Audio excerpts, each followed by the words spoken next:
بسم الله الرحمن الرحيم الحمد لله رب العالمين والصلاة والسلام على سيدنا ونبينا محمد وعلى آله وصحبه وسلم أجمعين.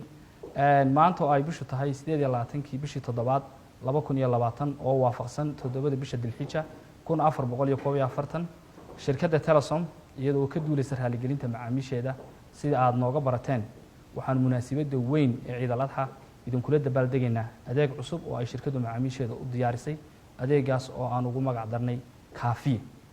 adeega Kaafiye waa adeeg u sahlaya macaamiisha inay qiimo go'an ku hadlaan bisha oo dhan dalka gudihiisa iyo darista fariimaha dalka gudihiisa ku shubo $7 oo bisha oo dhan ku hadal.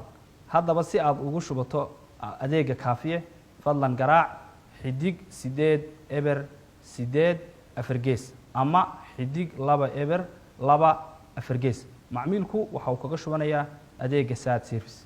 shirkadda Telesom waxaa ka go'an inay mar walba ilaaliso tayada adeegyada ay macaamiisheedu siinayso sidoo kale inay mar walba horumar iyo isbedel joogto ku samayso hanaanka adeeg bixinta iyo daryeelka macaamiisha oo ah muhiimadeeda koobaad. waxaan macaamiisheedu ugu bushaaraynaynaa inay dhawaan naga fishaan barnaamijyo fara badan oo xiiso leh oo ay aad iyo aad ugu riyaaqi doonaan. waa mahadsantihiin.